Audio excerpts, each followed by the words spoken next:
प्रेक्षक मित्र नमस्कार. आज आपण बघणार आहोत कॉन्स्टेबल मंजू या मालिकेच्या आजच्या एपिसोडमध्ये काय घडलं आहे. तर त्या ठिकाणी जी अमृता असते ती घरी निघालेली असते आणि ती सत्याजवळ जवळ जाऊन सांगते की सत्यदाजी आमच्या दिदीची काळजी घ्या. आता आम्ही चाललो आहे घरी, पण तिला कायम तुम्ही साथ देत आहे. मला खूप भारी वाटतं आहे सत्यदाजी. अशी साथ देत राहा माझ्या दिदीला. त्यानंतर सत्य म्हणतो व्यवस्थित जा अमृता आणि आई नमस्कार, तुम्ही जा आता. त्यानंतर दुसरीकडं जी मंजूची आत्या असते तिला खूप राग आलेला असतो.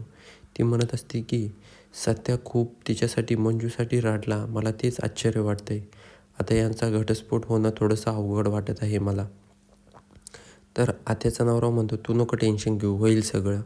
मंजू थोडीशी कळती झाली का पुन्हा आपण तिला फोर्स करू. त्यानंतर आत्या म्हणते तसंच काहीतरी करावं लागेल. तर दुसरीकडं सत्या हॉस्पिटलला येतो आणि त्या ठिकाणी मंजूला तो म्हणतो जेवणाआधीच्या गोळ्या घ्या बरं मंजू. मंजू जो गोळ्या घेते.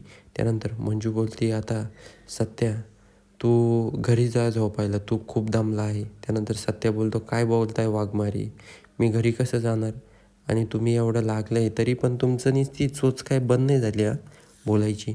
ट्यू ट्यू ट्यू ट्यू बोलायचंच चालू आहे. थांबा तुम्हाला जीव घालतो मी. त्यानंतर वाघमारी म्हणतात मी किती जेवण करून. त्यानंतर सत्य बोलतो काय बोलताय वाघमारी, तुमची हालत काय झाली, तुम्ही थांबा मी भरवतो तुम्हाला घास. त्यानंतर सत्या मंजूला घास भरवतो आणि मंजू त्या ठिकाणी खायला लागते. तर सत्या आणि मंजू यांच्यामध्ये जोरदार प्रेमाला सुरुवात झालेली आहे.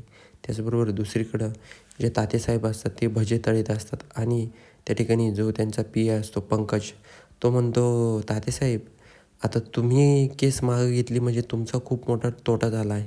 तातेसाहेब म्हणतात आमचा तोटा नाही झाला, आता उलटा आमचा फायदा झाला आहे. आता ती बाहेर येतील, बाहेर आले म्हणजे मान्या त्यांचं काम करून टाकेल, त्यामुळे टेन्शन घ्यायचं कारण नाही. त्यांना बेल तर मी मिळूनच देणार नाही, हे माझ्या डोक्यातच आहे.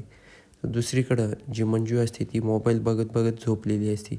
सत्य येतो आणि तो मोबाईल बंद करतो. त्यानंतर मंजू जागी होती. त्यानंतर सत्य म्हणतो झोपा वाघमारे. त्यानंतर सत्य झोपी लागतो.